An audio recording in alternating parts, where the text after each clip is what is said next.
Bonsoir chez vous, bienvenue dans l'émission Parfait Politique. Émission Nabiso et Mkolonyoso, Autosaraka, analyse politique, Yamboka, République démocratique du Congo. Bandeko Bou Mesano, avant tout bande émission Nabiso, je rappelle à ceux qui nous suivent pour la toute première fois de s'abonner à notre chaîne. Kinakaka, la place à s'abonner, pour s'abonner à la chaîne Nabiso pour banda Koyoka analyse Nabiso chaque jour. Merci beaucoup. On a confiance au PCBiso, on a s'abonner à la chaîne Nabiso. Nous allons comme ça, on peut s'arrêter, on peut s'abonner kaka. Merci. Bah, on va s'abonner à la chaîne Nabiso. Si vous avez un commentaire, un conseil à nous donner, comme la biso dans commentaire, s'il y a quelque chose à améliorer ou quelque chose à faire, beaucoup de la biso dans commentaire. Bah, on va la biso na Facebook, la page na biso Facebook. Nous s'abonner na page na biso Facebook. Na ba na profil Facebook na ngamoko. Merci beaucoup à tous les amis Oyo ba landaka biso. Chers amis, on a ba Oyo bazana YouTube. Vous avez vu notre thème autocommis Christian Malanga, ignorant ou manipulateur. Même na Facebook, tokomi on a titre. Pourquoi nous avons écrit ces titres? Qui est Christian Malanga? Christian Malanga azamoko yabaputiste o bauti o autaki kokufa mukolo ya dimanche oyo sur les réseaux sociaux, même na ba médias nyonso bazo continuer kolobela ye. Raison pour laquelle bisopé nous continuer qu'analyser na sens nyonso. Je crois que depuis cette semaine nous saluons des missions ebele concernant Christian Malanga. Lelo nous allons parler de l'idéologie de Christian Malanga. Et idéologie na ye otozos lobela oyo afundaki mouvement na ye ya MPR. Bato ebele bakweyaka na piège wana koloba makambo oyo tokoyoka na vidéo ya Christian Malanga.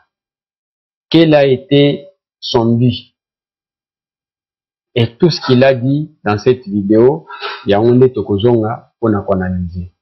Vidéo na otia vidéo mobimbate, je vais mettre quelque part dans un tiango à côté bolandango.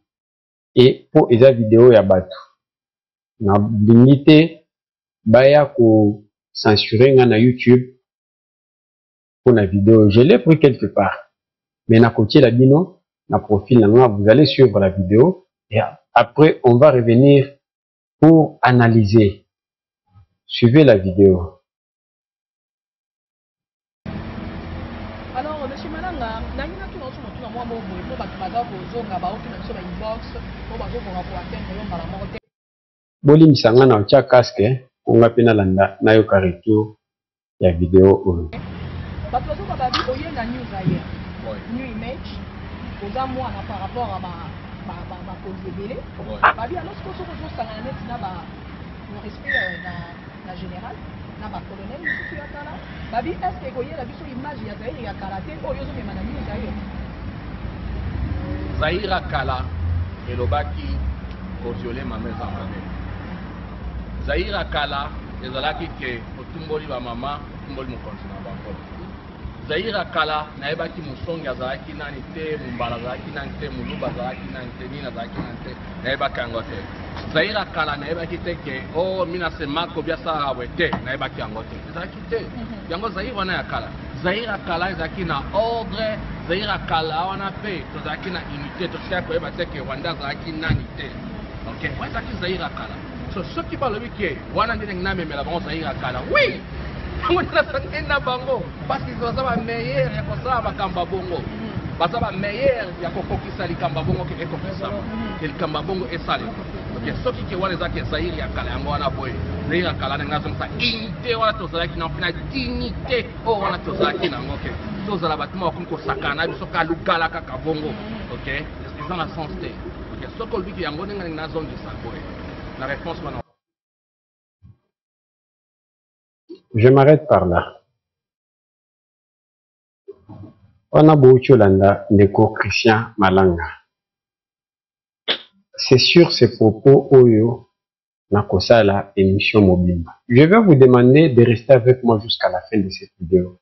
Pour Nakotier la bino ba révélation, il y a même des vidéos pour peut-être bande comme ceci. Bako s'attendre à te que bakota lango. Mais Nakotier la bino na kati émission. À l'époque d'Isaïe. Ba vidéo ya kala ya Mobutu. Restez avec nous jusqu'à la fin.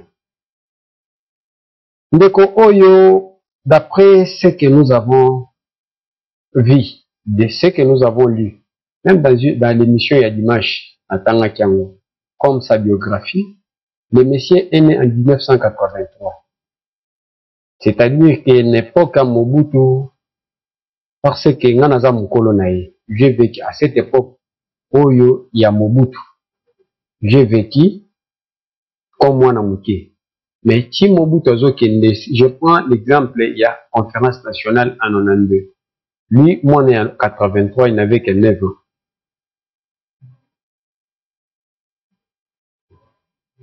Nako Kende Musikati. Toujours l'époque, il n'avait que 9 ans. Mais les Zaïre où il parle, tant pis, à cause de la Mona Mouké. Mais en ce qui concerne l'histoire, on peut lire. Namikanda, Olelo, Naba émission Nabiso, Tolobaka Makambo Lumumba. Mais on n'a pas vécu à l'époque de Lumumba. C'est normal, on peut lire. Mais, Biloko Oya Zoloba. Eza Biloko Oyo Batebele Bakoya Kanakiej. Et l'Obama quand même n'a cité. Raison pour laquelle je vous ai dit que restez avec moi jusqu'à la fin de l'émission. Vous aurez des révélations et vous allez voir des vidéos où choqué Bilo. L'époque à Mobutu. Et il n'a qu'à développer point par point. Dans ma cambo Oyo Ndekwa Lobi. Vision et mouvement naï. Neko Christian Malanga a lobi que l'époque ya Mobutu. Dignité ya ba maman Izalaki respectée. Je ne sais pas. Dignité ya ba maman ya slogan. C'est ça la dignité? Non. La dignité c'est respecter toutes les mamans. Lelo toza na parité ndenge tobenga ngo parité. Oyo mindele ba memeli biso, bien que tout ce que nous vivons, la mondialisation, il y a d'autres choses pour nous la cité la kanangote. Mais quand monsieur alobi pour la dignité à ba maman, le président à l'époque d'Isaïe, mais nous connaissons qu'à l'époque d'Isaïe, Mobutu abandaki ko utiliser ba maman oyo, ba yembela yi, ba binela yi. Des mamans chantaient à la gloire du président Mobutu. Babandaki kotandele maputa anyata. C'est ça le respect de la dignité des mamans. Beaucoup mélange dans commentaire. Vous savez très bien qui. Mobutu. Mobutu yala mwana mama ye Mobutu yala.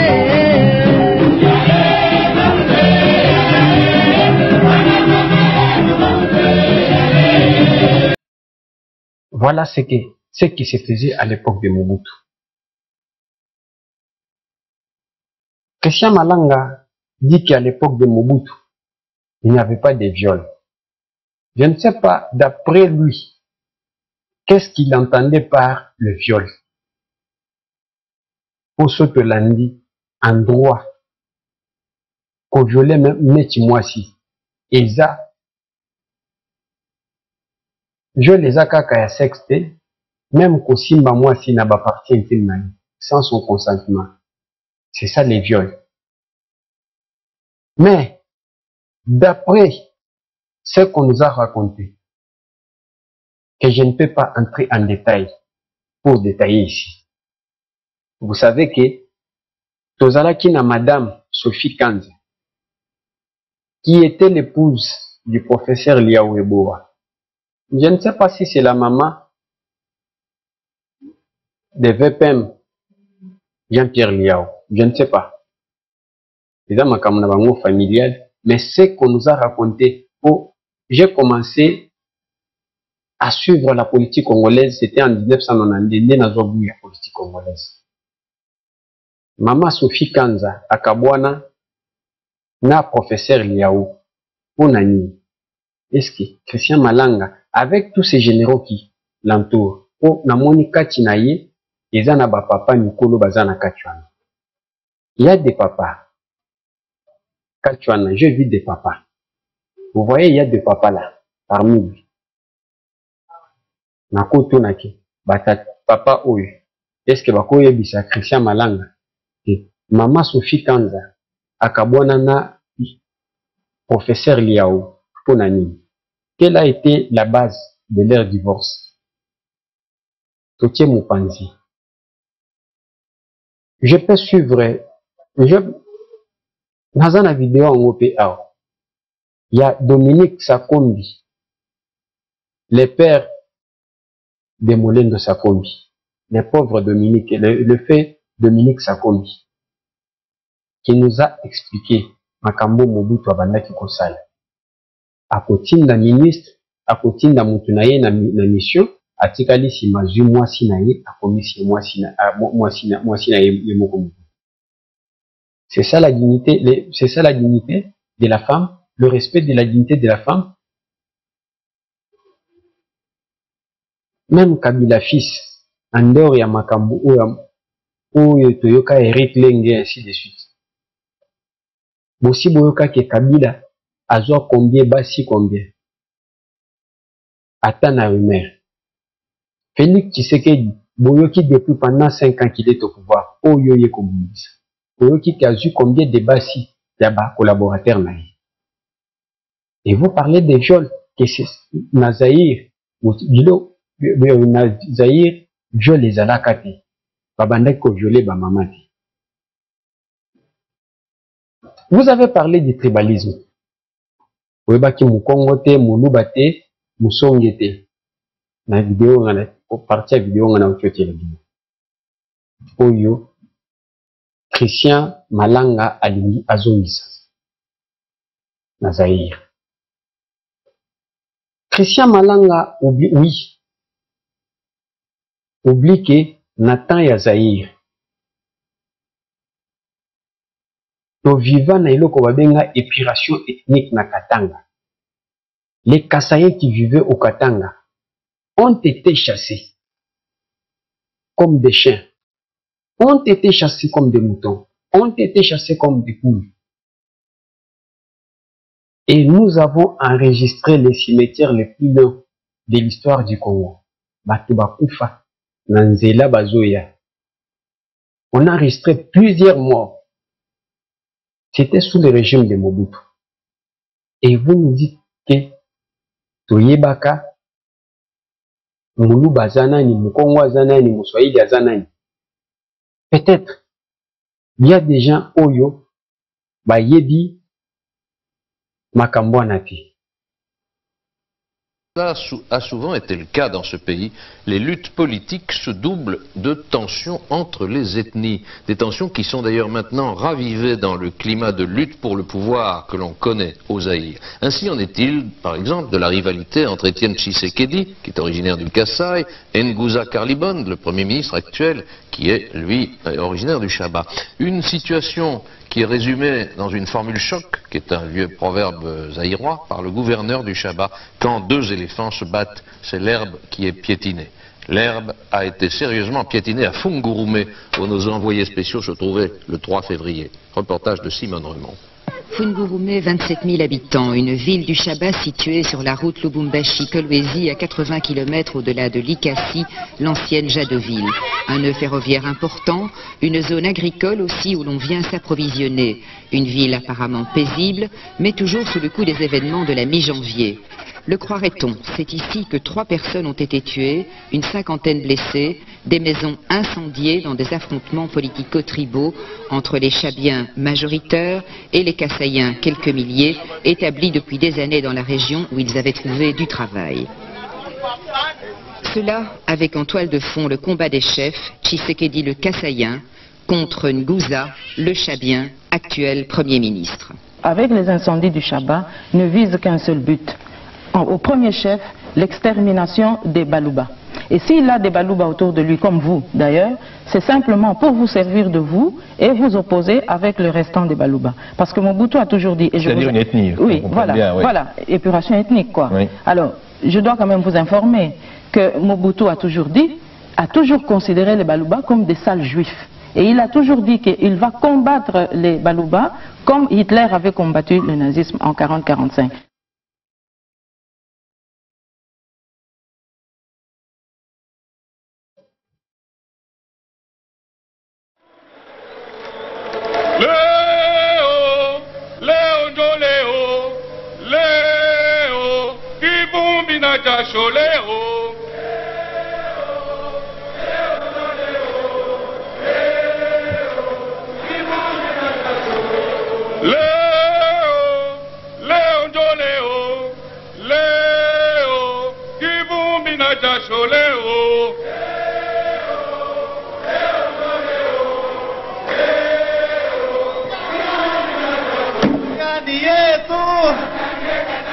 Katanga ni yetu.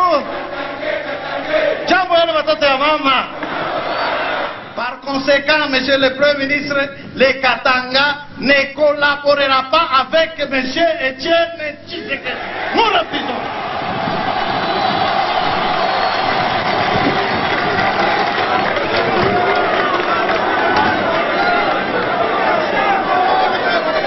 Là, tu la sais, tu l'as répété. Etienne Tshisekedi et les siens, ce sont des biloulous. Ibalani, pas biloulou. Tunaitika politique yako ya kusema musiki tuna préféré de loin kusikilizana na Mobutu ke kuitika domination ya Bakasai hapa peto hapa. Tunakatala. Tunayua asema hatuna batribaliste. Hatuna baxénophobe, hatuna baséparatiste chez batoto ya Katanga. Mais le monde entier, l'opinion tant nationale qu'internationale doit savoir que nous n'avons pas de problème avec nos compatriotes de l'Équateur, de Basaï, de Bandung, de Kivu, de Maniema, pas Kabiloulou. La personne qui parle, c'est Kyungwa Kumwanza, le gouverneur à l'époque. Le gouverneur qui est le représentant du président de la République en province. Kyungwa Kumwanza qui était le gouverneur de Moïse et de Joseph Kabila. Et de qui? Comme moi, Joseph Kabila est le représentant de Mobutu, de Joseph Désiré Mobutu, président à l'époque. Oyo Zaïre, Oyo Christian Malanga Zolo Belakena, Bayebaki Balubate, Bayebaki Bakongote, Kibazaba Nani. Avec le premier ministre, chef du gouvernement, le premier ministre pas du Katanga mais de la RDC, qui était Kyungwa Kumwanza, un Katangi, le premier ministre de Mobutu, des gens qui ont tenu ce discours. Et après ce discours, des épurations ethniques Kobumaya Bakasaye Banda. J'ai beaucoup de témoignages, beaucoup de vidéos. Comme je vous ai toujours dit que Nazakana archive belé, na bomba kadjo kobubu. En dehors de ça, ndeko Christian Malanga kana vidéo alodi makambaba mina sema. À l'époque d'Isaïr, on ne connaissait pas les Mina Sema. Oui, les Mina Sema est venu avec un Katangi qui est Mosé Laurent Désiré Kabila. Et il y a Mina Sema msusu ya Joseph Kabila. Na armée. Parce qu'il s'est servi de ce que faisait Mobutu. La première question, bien que aussi au Koufozana morgue, que je vais demander à tous ceux qui ont adhéré à ces mouvements. Batu Oyo. Nazonisi bango lisusu. O baza sima na ye wana. Combien de Katangais sont derrière lui? Combien de Balouba sont derrière lui? Sima na ye wana. Ceux qui boyebi biloni na bango. Bien que loin de moi na rekota na makambo ya tribalisme. À l'époque de Mobutu, Bamina Sema va se servir dans Mobutu parce que Mobutu avait une armée dans une armée. Tozana Ibu, DSP, Sarme, Seneri, Biloko Bongo. Biloko Yoswana, Sarme, DSP, Banan Babandaki ko commandé DSP, Banan Babandaki ko commandé Ibu. Et Banan Basoda Nini Oyo Batiaki, combien de soyophones au Bazaki Nakacha Ibu?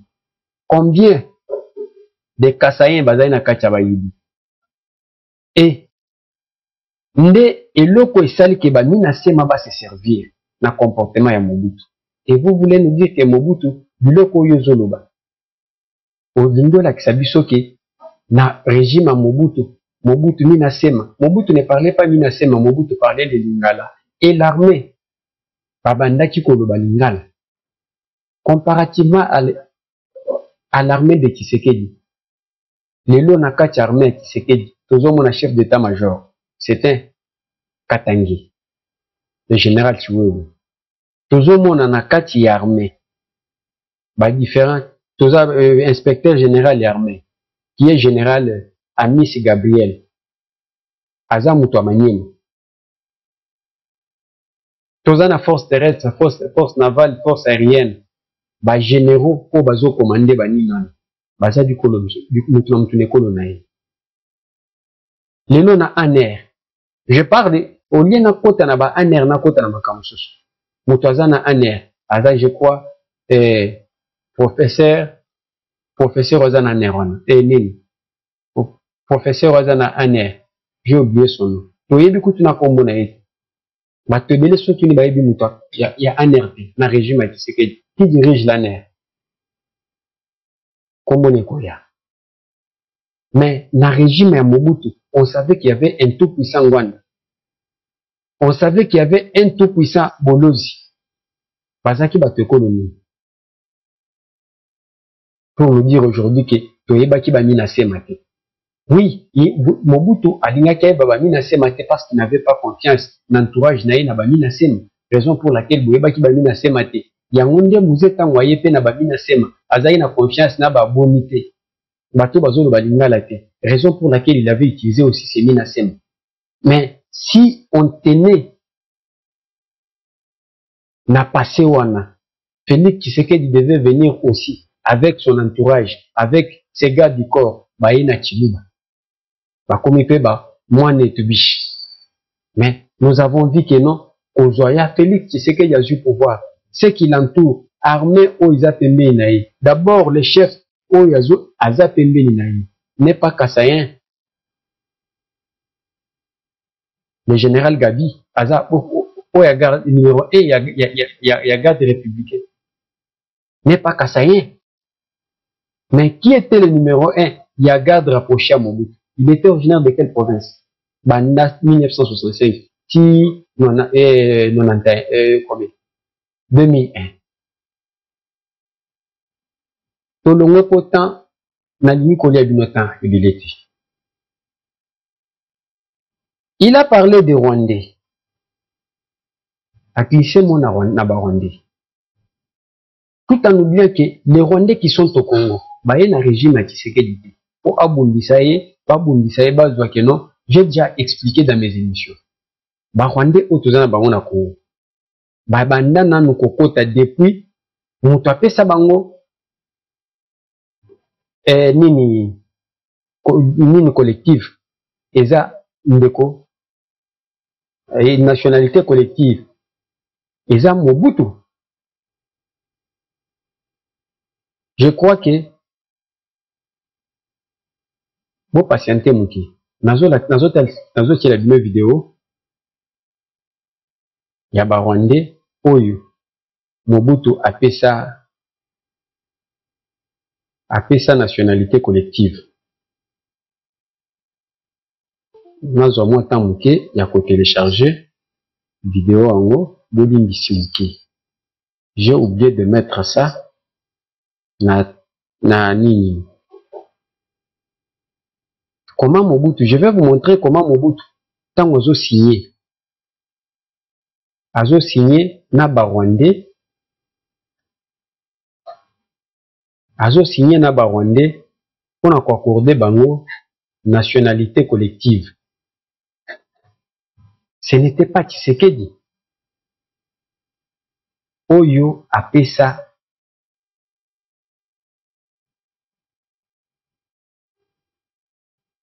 ba Rwandais nationalité collective. Eza Mobutu. À l'époque, à cette époque-là, c'était Abiyarimana comme président. Est-ce que Mobutu savait que nakati ya batonga nazo pesa nationalité collective, bato bakoya kobundisanga et la personne oyo lelo azo ya kolata nani c'est Félix Tshisekedi. Oyo bandeko na biso oyo, c'est ça. C'est ça la vidéo que je vous avais dit que non, Mobutu nakati son po oyo vidéo oyo eza Mobutu azo accordé bango nationalité collective. Apesa ba Rwandais. Avec à son côté, il y a un président, Otozobenga, le président Abiyarimana, qui était avec lui. Pour la cérémonie, oyo ya kopesa ba Rwandais nationalité collective. Nengi ba misana ki koyembela ye, bazo yembela ye. Il y a un président rwandais là-bas. Bazo kende, zela bomona place oyo bazo kende signé. On a kopesa ba Rwandais nationalité collective. Et c'est comme si bande konabiso oyo tobengi ya Zaïre, c'est comme si bazo mekako kobanda wana bakie ko signer nini oyo bazo accorder bango nationalité collective. Vous avez vu nenge bazo accorder bango nationalité collective. Les Rwandais. Alors, maman na likambo place tozo kende eza ndeko alobi ke pasi eleki.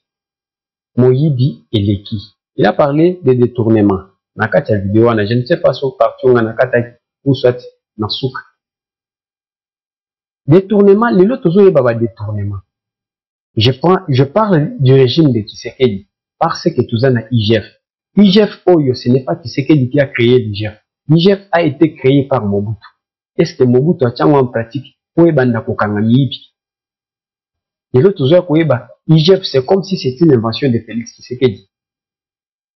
Et ça, dans le dossier, j'ai beaucoup de documents. Mais je vais prendre un seul document. Et ça, cause à la 8 pages. C'est ce document.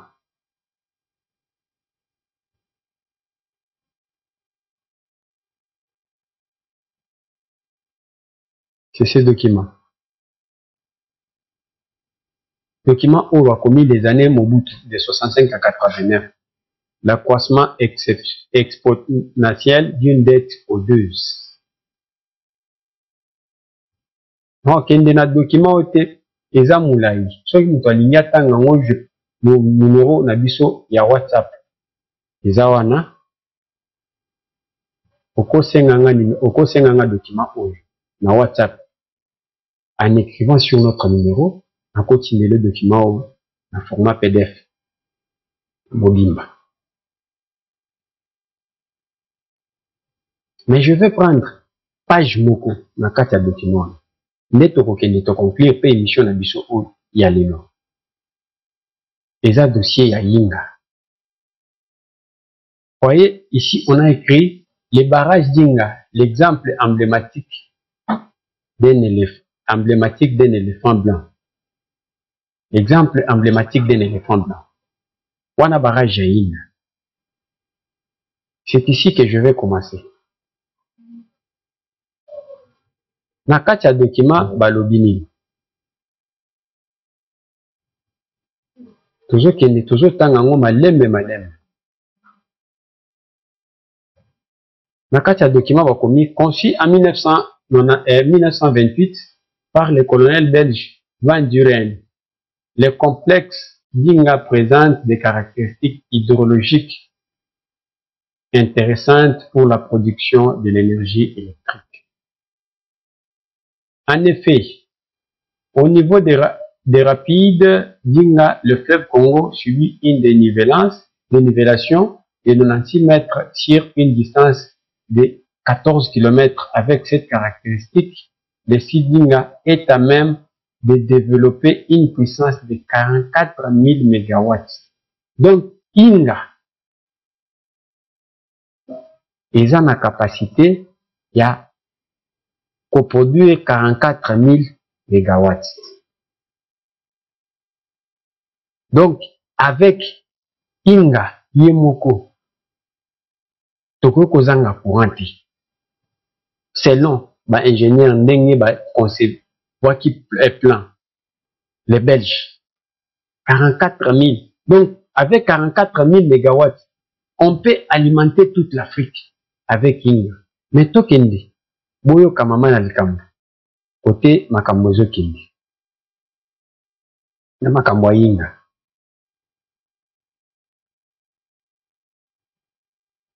Les différentes études réalisées au fil des années ont prévu l'implantation de 4 centrales hydroélectriques sur ce site, à savoir Inga 1, Inga 2, Inga 3 et Grand Inga.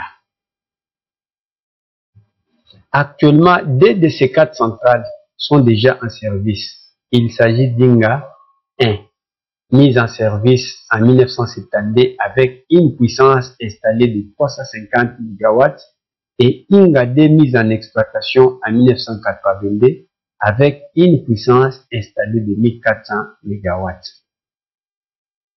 La mise en route de ces projets coûtait qui ont lourdement endetté le Congo n'a pas pu être justifiée sur le plan économique. Il y a un déplace au Boyo qui n'a pas été le solo, il y a IGF. Sauf qu'il est en silence radio. Beaucoup de gens ne savent pas que Yinga, Mbongo, Liama et Libélé, au moins ceux qui font des recherches, ne va pas Yinga. Que Mbongo et Bima, projet Zaya Mounene, mais Mbongo et Bima, Iliama.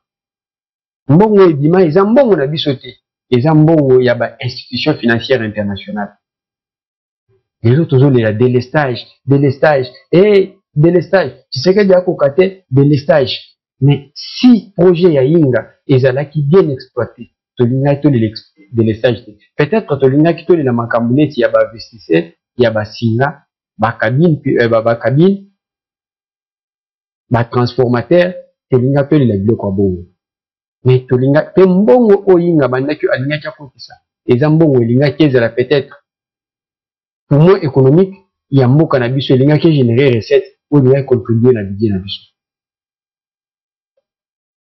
Je reviens encore. Si comme IGF Azala Tenatawana, raison pour laquelle il est qu'à passer simple. Faut continuer. Les responsabilités. Les responsabilités de la déconvenue économique d'Inga reposent sur 4 acteurs. Le bureau d'études, l'acheteur qui n'est autre que le pouvoir politique, le bailleur des fonds et les vendeurs. Balobi awa que responsabilité, bazana responsabilité ninoyo baza 4. Batu bakenda ki musongi pouvoir politique. Tant que tout le monde a pouvoir politique, on a toujours mon Mobutu. Bureau d'études na katuwa ndeba tozomona bureau d'études wana faut koyeba ke banani basala ki siko étude wana banani ba valida ki bureau d'études. Je continue avec la lettre, avec pas la lettre, avec les documents. En 1963, un protocole d'accord était signé entre la société italo-congolaise de développement industriel SICA et le gouvernement congolais représenté,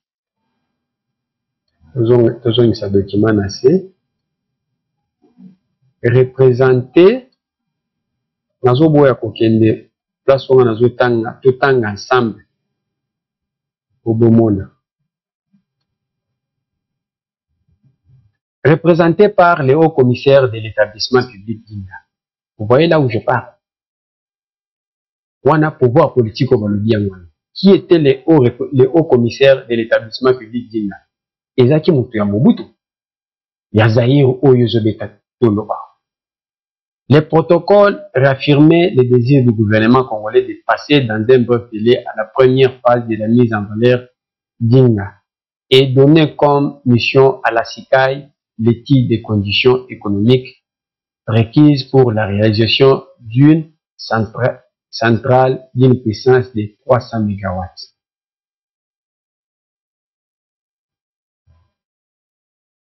Le rapport d'une mission commandée par la SICAI en 1964 présente les conclusions suivantes.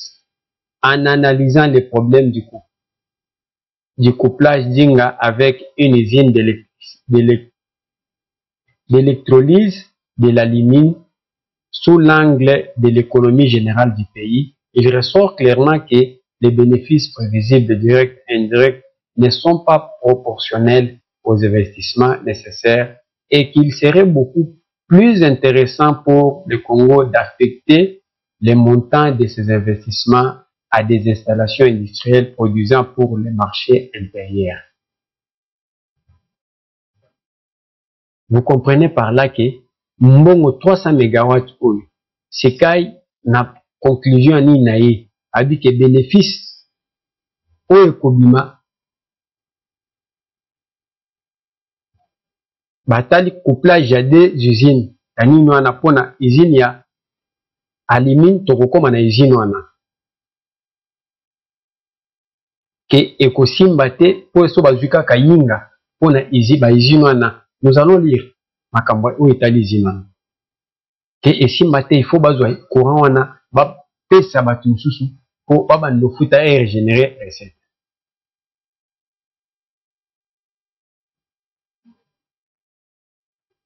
Les rapports de la SICAI recommandent l'implantation d'une usine sidérurgique à la place de l'installation d'industries fortement consommatrices d'énergie. Il a tablé sur l'existence des minerais de fer au Katanga à 1700 km de là. Il a évoqué aussi les problèmes d'approvisionnement de l'usine en matières premières compte tenu des coûts de transport élevés de la grande distance qui sépare le Katanga de l'usine. En 1963, avant que la SICAI ne dispose son rapport, une autre étude de la communauté économique européenne CE est publiée. Elle conclut que la mise en route d'Inga au cours des prochaines années ne peut se justifier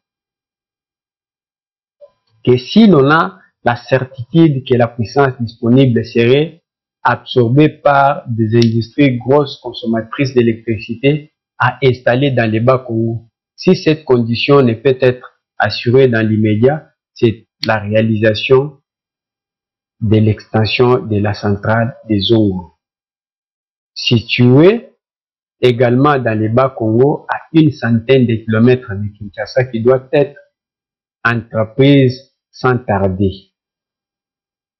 Le coût de la construction de la centrale des Zongo 2 était estimé à l'époque à 27 millions de dollars par les rapports de la CI.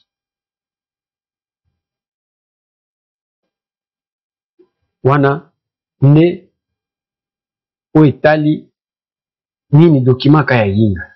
Vous voyez que ce qui na document eza mulai so na limina bando tanga nyonso na ba ndenge ba yibimbo ti ba eko détourner membongo ebimina montant oyo ba institution à Bretton Woods ba binisa ki pona document pona nini réalisation ya inga na mbongo eliami mafia ileka na kunwana.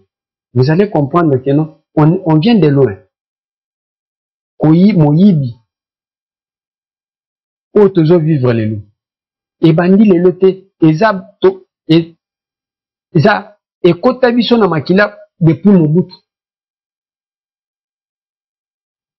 Ce n'est pas Christian qui va venir nous donner des leçons, une bonne leçon pour nous dire que non, na mboka na biso avec les Zaïre. Vous allez comprendre que les Zaïre n'est pas un modèle, n'est pas à prendre. Il fallait prendre même l'État indépendant du Congo. Ceux qui bouillaient qui n'est pas bon, on peut comprendre qu'à l'État indépendant du Congo, Lumumba est le seul président au Kende, dans le voyage, à Zonga et Kozongi Sambongo. Vous voyez comment on ne peut pas Félix Tshisekedi, symboliquement Zongi Sakimbongo. Lumumba et qui? Joseph Kasavubu est le président Oyo Abandaki Kokende. Ake voyage Kozonga Zongi aye Kozongi Sambongo na banque ou Itikali. Lumumba son premier ministre. Bangoni baleti bakufi, batikeli biso ba immeuble, batiki ba concession. Combien de concessions avez-vous ici à Kinshasa? Oya Lumumba, na Kasavubu. Mais tozomona ba dossier à Mobutu, il y a ba concession partout au Congo. Bazo wele lango, notamment aux Ezana Katanga Kota Karavia.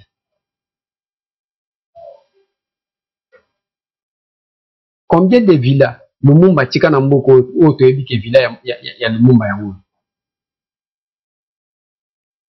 Si vous parlez de l'État indépendant du Congo, on peut comprendre. Mais non, vous parlez de Mobutu, qui n'est pas un modèle. J'ai beaucoup de documents. Tokobanda, à l'époque où Mobutu a eu pouvoir, les Sud-Africains venaient ici se faire soigner. Mais Mobutu quitte le pouvoir, ce sont des Congolais qui partent en Afrique du Sud pour se faire soigner. Mobutu a fait reculer ou bien a fait avancer le pays. Ou bien il a maintenu les statu quo.